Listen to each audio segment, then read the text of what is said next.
오늘은 죽음을 강연의 주제로 말씀드리겠습니다. 저는 최소한 2번 정도 죽을 뻔했습니다. 한 번 캐나다 19살이 18살이었을 때 캐나다 케벡주 북쪽에 있는 숲속에 들어가서 거기에 있는 호수를 캐누 여행을 하고 있었을 때 갑작스럽게 아주 심각한 뇌우가 터져버렸기 때문에 호숫가에 가서 아주 빨리 카누를 엎어놓고 함께 있는 친구와 함께 그 밑에 숨어버렸습니다. 그런데 그 옆에 있는 큰 나무가 벼락에 맞아서 벼락의 전기가 나무 밑으로 내려가서 땅 속으로 들어가서 우리가 있는 데까지 퍼져나왔습니다. 그래서 전기가 우리 몸을 관통하는 것을 감지하고 의식을 잃어버렸대 왠지 죽지는 않았습니다. 전기량이 부족해서 그런 것인지 아무튼 이건 죽을 뻔했음에 틀림없습니다. 전문가가 이거는 운이 얼마나 좋았는지, 왜냐하면 한번 이렇게 전기가 온몸을 관통한다면 대체적으로 사람이 죽어버린다고 얘기를 했습니다. 또 한 번은 20살이 됐을 때 캐나다 케벡주 북쪽에 있는 숲속에 있는 자갈길을 다니다가 운전하면서 어느새 과속하면서 본의 아니게 급커브 안에 들어갔을 때 차가 밀리기 시작했습니다. 그리고 저는 경험이 없었기 때문에 해서는 절대 안 되는 짓을 했습니다. 브레이크를 밟아버렸습니다. 그 순간에 차가 몇 바퀴를 굴러버리기 시작했습니다. 그리고 가까스로 목숨을 건질 수 있었던 거는 안전벨트를 아주 타이트하게 맺고 있었기 때문에 손가락 하나 약간 다쳤을 뿐 나머지 몸은 완전했었습니다. 형과 함께 있었는데 형도 목숨을 가까스로 저처럼 건질 수 있었습니다. 다만 차는 소리할 수 없을 정도로 배차 해야 했었습니다.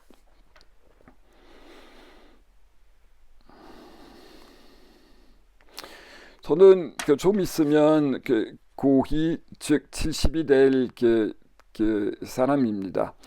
여태까지 살아올 수 있었던 거는 별 건강 문제 없이 살아올 수 있었던 거는 굉장히 고맙게 생각할 뿐만 아니라 어떻게 보면 제 주위에 고의가 되기도 전에 세상을 떠나게 된 사람들이 너무나 많아서 살아있는 거는 기적으로 생각하고요. 그럼에도 불구하고 저는 100세까지 살 수 있었으면 참 좋겠다는 생각이 됩니다. 바꿔 말씀드리자면 30년 동안 더 살고자 하는 의욕이 없지 않아 있습니다. 이거는 우리 집안의 DNA를 보면 가능합니다. 2년 전에 100세가 되신 외삼촌이 돌아가셨고 아버님은 92세가 돼서 세상을 떠나셨고 어머님은 93세가 돼서 세상을 떠나셨습니다. 그러나 이렇게까지 오랫동안 살려고 하는 거는 제 권한 안에 있지는 않습니다. 건강관리를 잘한다 하더라도 어떻게 될 것인지 알 수는 없습니다. 원시적인 시골에서 사는 농장에 있는 원시적인 시골에 자리 잡고 있는 농장에서 살고 있는 저는 늘 자연계를 다스리는 것이 한편으로는 생명력이지만 또 한편으로는 죽음임을 계속 확인할 수 있습니다. 바꿔 말씀드리자면 제가 예상했던 것과 달리 자연계는 이상적인 것이 아니라 친환경 공동체라고 해봤자 결국은 자연계는 아주 폭력적이고 아주 잔인합니다. 먹음의 사슬이라고 하고 먹기의 사슬이라고 하고 육양식이라고 하고 사실 무엇이든 자연계 안에서 사는데 바이러스이든 미세균이든 물고기든 새든 그러니까 끼어다니는 동물이든 뭐 뱀 같은 존재든 아니라면 뭐 네발 동물이든 결국엔 다 죽어버립니다. 한 가지 구체적인 예를 들자면 우리 닭장의 얘기예요. 뭐 닭장 안에서 싸움이 계속 터져버립니다. 수탉 싸움이라고 하잖아요. 근데 결국은 수탉들이 싸우다가 서로를 애치거나 죽일 수도 있습니다. 그리고 이기는 그 수탉이 닭장을 다스리기 시작하고요. 그래 뭐 대장이 된다라고 볼 수 있습니다. 그렇지 않으면 무대장이 되고요. 무대장은 고개를 대장 앞에서 숙이지 않으면 죽을 수도 있기 때문에 정신을 차리고 살 수밖에 없는 거죠. 또한 우리 닭장을 망으로 덮어놓지 않은 한 매나 독수리가 와서 우리 닭들을 하나하나씩 먹기 시작합니다. 이게 그리고 살아있는 채 먹습니다. 털 하나하나씩을 뽑고 나서 이게 아직 죽기도 전에 그 닭을 잔인하게 먹습니다. 또한 밤이면 우리 닭장 안에 있는 닭들은 닭집 안으로 들어갔는데 닭집의 문을 우리가 닫지 않으면 닭장 안에서 사는 수많은 들쥐들이 닭집 안에 들어가서 잠자고 있는 그 닭들의 쌀을 뜯어먹을 수도 있습니다. 그리고 그 다음날 아침에 우리가 이게 닭이 왜 상처가 났을까? 이상한 상처가 났냐? 이거는 들쥐한테 살이 먹혀버렸기 때문입니다. 또 말씀드리지만 제가 귀농하기로 했을 때 상상했던 이상적인 자연계는 현실이 아닙니다. 제가 좋아하거나 싫어하거나 간에 자연계를 다스리는 것은 어떻게 보면 죽음입니다.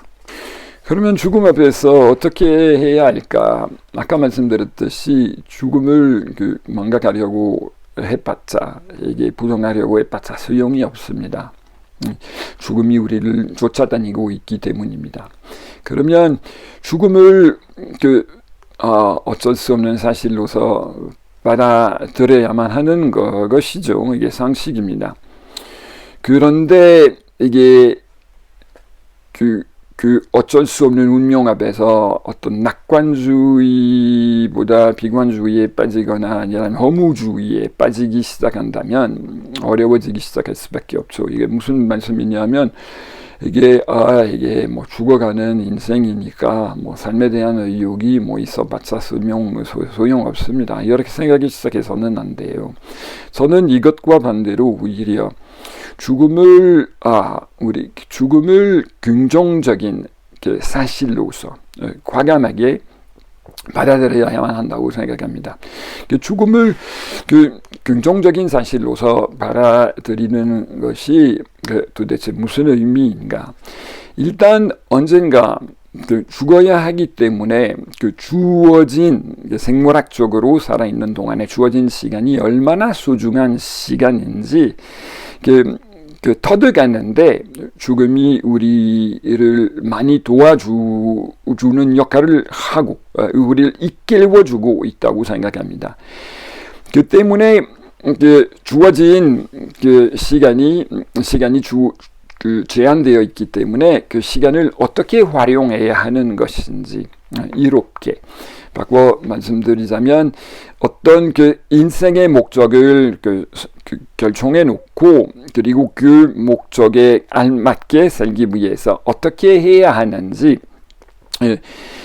깊이 심도 있게 생각해야만 한다고 저는 생각합니다. 그리고 그 목적을 결정하고 난 다음에 매 순간에 지금 당장 여기서 어떻게 해야 하는지, 어떻게 행동해야 하는지, 어떻게 사고해야 하는지 그 목적을 이루는 방향으로 인생의 길을 걸어갈 수 있는지에 대해서 늘 고민하면서 살다시피 한다고 생각합니다. 바꿔 말씀드리자면 죽음은 우리를 긍정적으로 생각한다면 일깨워주는 사람답게 열심히 본질적으로 살 수 있게 해주는 사실로서 받아들여야 한다고 생각합니다. 그리고 모든 큰 철학이나 인류의 역사의 종교들이 주장하는 것은 죽음의 고비를 넘기기 위해서, 수월하게 넘기기 위해서 가능한 한 자신 중심적인 인생이 아니라 윤리적인 생활, 도덕적인 생활, 더불어 함께하는 생활, 그리고 남을 위한 인생, 그리고 더군다나 사실 자기 희생을 남을 위해서 하는 인생일수록 세상을 떠날 때 수월하게 죽음의 고비를 넘어갈 수 있을 거라고 얘기를 합니다. 그래서 저의 인생의 목적을 세우되 이기적인 것으로 말고 진짜 이타행하고자 하는 마음으로 남의 이익이 되게 목적을 세우는 것이 가장 이상적인 것이라고 볼 수 있겠습니다. 그 다음에 죽을 때 어떻게 될 거냐, 이게 열심히 살았다, 수월하게 여한 없이 세상을 떠났다고 하되 죽고 난 다음에 완전히 꺼져버리는 것인지 아니라면 저의 존재가 이어질 것인지에 대해서 말씀드릴 필요가 있겠죠. 그래서 죽어버리고 만다라고 생각할 수 있습니다. 근데 이게 틀릴 생각이라면 이게 사후세계 안에 들어가기 위한 준비를 못한 채 세상을 떠난 사람은 좀 깜짝 놀라겠죠. 그래서 혹시나 해서 차라리 사후세계가 있고 그리고 저의 존재가 그 안에 이어져서 그 안에 들어갈 거라고 생각하면서 사는 게 더 슬기롭고 더 현실적이라고 저는 생각합니다. 저는 사후세계의 현실에 대한 의심이 전혀 없다고 보고요. 사후세계가 뭘 거냐? 일단 우리가 지상에서 사는 거는 굉장히 고통스럽고 제한된 인생이라고 볼 수밖에 없습니다. 물론 즐거운 시간, 기쁜 시간 있고 경사가 나는 시간은 있지만 불교에서 말하듯이 인생은 고통바다다. 전 그리스도인인데 가톨릭 사자인데 진짜 이게 힘들다. 이거는 십자가를 지고 매일매일 살아야 한다라고 얘기를 해요. 그리스도교에서 신약 성서에서 예수님의 말씀입니다. 나의 제자가 되려면 매일 자기 십자가를 지고 나를 따라야 한다라고 말씀하신 겁니다. 그래서 언젠가 더 좋은 곳으로 가게 될 거라는 희망을 걸고 사는 것은 상당한 도움이 됩니다. 이게 희망이라고 하죠. 그래서 저는 비유적으로 말씀드리자면 농부니까 저는 포터에서 모종을 키워요. 예를 들자면 배추 모종, 땅콩 모종, 들깨 모종, 이게 여러 모종을 옥수수 모종. 근데 때가 되면 뿌리가 많아져서 포트 안에 더 이상 머물 수는 없습니다. 모종은요, 너무 커지니까. 그리고 방치해버리면 그 안에서 죽어버릴 수밖에 없습니다. 그래서 인생은 마찬가지예요. 우리가 지상에서 어느 정도 살고 난 다음에 더 넓은 공간으로 넘어가야 합니다. 그 넓은 공간은 이게 4차원으로 생각할 수도 있겠죠. 또 비유적으로 말씀드리자면 태아가 엄마의 태 안에 계속 머물 수는 없습니다. 물론 태 안에 사는 거는 이게 의식주 걱정 없이 이게 다 제공해 주니까 편안하긴 하겠지만, 근데 태아가 자기가 모르는 훨씬 넓은 세상 안으로 조만간 줄만으로 말미암아 들어가야만 하듯이 우리가 인생에서 지상에서 우리 인생을 다 싣는 데까지 살고 난 다음에 다른 차원으로 넘어가야 합니다.